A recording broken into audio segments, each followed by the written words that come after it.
right? Driving along in his mom's 3 Series, and it's got an M badge on the rear. Or maybe it's a C300 with an AMG badge. Or maybe it's an Audi A4 with an S4 badge and a supercharger sticker on the side. Oh wait, I'm guilty of that actually. The grill for the S4 is cheaper than the A4, what? Anyways guys, let's do that to an iPhone. Let's turn our regular iPhone 6 Plus or 6S Plus into an iPhone 7 Plus with this easy kit. The best way to ruin the look of your iPhone. Seriously, what have I done? Guys, I'm going to show you guys this kit. I'm not saying it's going to look pretty. I'm going to show you guys how to do it. But should you? That is the real question here. So, the things China comes up with. Here it is, the iPhone 7 Plus kit for the iPhone 6 Plus and 6S Plus. So it will turn your camera into a dual camera. Oh wait, no, that's just a little extension. So I think this is the worst looking mod I've ever seen for the iPhone 7 Plus or the 6 Plus, 6S Plus that makes it look like a 7 Plus.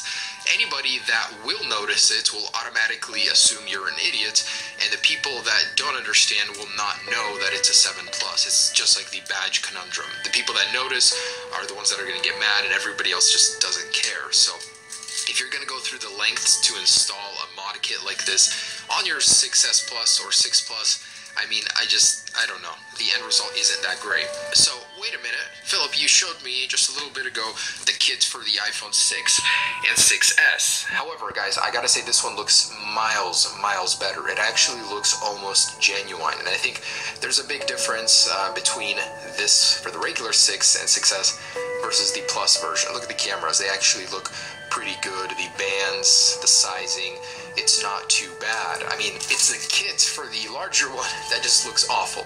Regardless, I'm going to show you guys how to install this, and while I'm at it, I'm going to install a glowing Apple logo from a kit. Hopefully we can make something good or decently looking happen from this, but I just think I'm going to need to ask for forgiveness after this one, doing this to my poor 6 Plus. Alright, let's get started. Now my 6 Plus is really worn. You can see I just bought this thing off of eBay. It's not the best condition. There's dents in the shell. You know, I could see people doing this if they just wanted to replace the housing, give their iPhone a fresh new look. And although the cameras do look like complete garbage, I gotta say the antenna bands look very nice, very fresh. So that's the one thing I do like about these. And yeah, so again, that just not doing it for me. Okay, let's take this thing apart. So first things first is to hit the screws on the bottom if you guys want to do this. And technically this will be an iPhone 7 Plus with a headphone jack too, so it makes it extremely unique. And by unique isn't always great, guys. Alright, so pull these guys out. And as always, when performing any sort of repairs on an iPhone, I would highly recommend you guys get a mat for your repairs, so you know where to put the screws and you don't lose them. It really helps. Unless you're extremely experienced with this stuff, I highly recommend one of these. Now we're going to use our little plunger tool to plunge the display, lift it up slightly, and get in here with the pry tool and go around. It's always a good idea to get one of these housings in the color of your Touch ID home button, or the original color anyways, as it's going to look a little bit off after if your home button doesn't match. And no wonder this phone doesn't charge very well. The battery's aftermarket. So we're going to go ahead and unscrew all of those. And in case any of you guys were wondering how much this kit costs, it's about $40 to $50. So I think it's well worth it for the standard iPhone 7, but the Plus kit, I don't know. But hey, the only reason I'm making this video is because you guys asked me to. A lot of people requested the larger variant and how it would look and how to do it, so this is it. So we're going to remove this connector plate to the display, get that out of the way. I bought this phone off of eBay, so it doesn't charge, but it still turns on and works, and I'm hoping it has something to do with the battery, which I will be replacing. So in a way, I'm destroying this iPhone's life. In a way, I'll be fixing it too. Alright, so pry the display connectors off, gently, not like that. So, there we go. Now, I hate to break things on accident, guys. I've broken so many phones on this channel, I know, but I've never broken an iPhone display on accident. Believe it or not, never, not once. And I'm not always the most careful person. I'm just a little bit confused here. Why is this battery upside down? This text is tripping me out. The regular one is supposed to sit upright like this. I feel like I'm holding the phone upside down constantly. We're gonna take the screws over here off for the battery next, and begin by removing the logic board. So we're gonna go ahead and start unscrewing all of these screws on here. Of course, remove the SIM card tool. That should have been step number 1 for me. And because the battery was replaced on this iPhone, I can't really show you guys, but there will be 3 tabs down here. Gently pry them up and pull upwards, not this way, not straight up, but diagonally, and do it very slowly. Patience is key. This one is just held on by some adhesive, so I'm just gonna pry this cheap battery out and throw it away or recycle it. All right, now that we got the battery out of the way, it's a little bit easier, so we can go ahead and start removing all of these components. And again, I say to get the same housing color as your current one, because replacing the buttons is really painful when you have to do swap all of the little pieces on there to a new color. So it's best to just get them in the same color and put the same color in the new housing. And I would highly recommend an iFixit guide, of course, because I will be skipping over some of this, glossing over it. It's really all there, and they're going to do a better job at explaining what to do. So go ahead and remove all of the components and replace them into the shell of the 7 Plus, supposedly. Alright, so once you have removed all of the bolts holding the logic board into place, go ahead and lift that out. And actually, there's a little connector over here. On the back, you guys want to make sure to unplug the little antenna connector, and it is free to go. So there is the logic board, the brains. Set that aside, and what's left is to go ahead and remove all of this and all these connectors and replace them to the new shell. Before I begin reinstalling things though, I'm gonna go ahead and pry this Apple logo out, just because I will be installing the glowing one. So I will gently, and by gently I mean very difficultly, remove it. Alright, and there it is. So pop that out, and we've got our kits over here, so we're gonna pop this one in. Now, peeling the jack and the connector on the very bottom, you want to be extremely careful here. Peeling it back, you don't want to tear any of this. So once you've got all the bolts removed, basically just pry it off, and we're gonna re-stick it onto the new housing. Can be a little daunting, I know, but there's really no other way to do this. And I've already swapped over all the other buttons and stuff up top.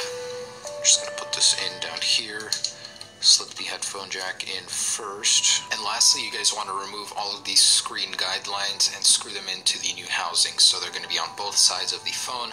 That's where the screen is going to sit and pop into place on, so you want to make sure to transfer all of those. Don't forget about them. Alright guys, I have finished, and before I close this thing up, I'm going to go ahead and test out the Apple logo. For some reason they did send me a blue one, which I didn't ask for.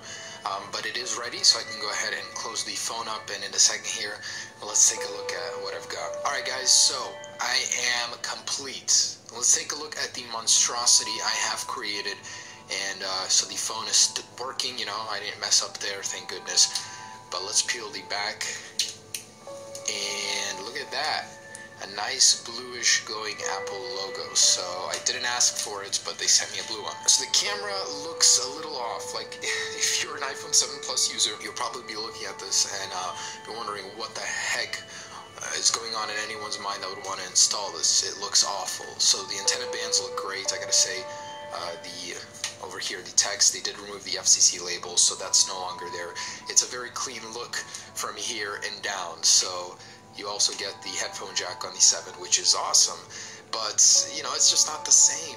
No, the cameras look horrendous. I mean, I feel like if they just left the camera as it was, a little circle, and then updated the antenna design, it should be okay, right? Also, I wanted to address something. So does the service get affected? You know, when I actually did it to the iPhone 7, I gotta tell you, no. Full bars always. I have not noticed a single difference in the service. You know, it's always quick to find it, get good internet, and it's just, you know, I wouldn't say it affects it in any way. It's fantastic. So, does this affect cellular service? No. On the 7 Plus, it shouldn't either, but there it is, guys.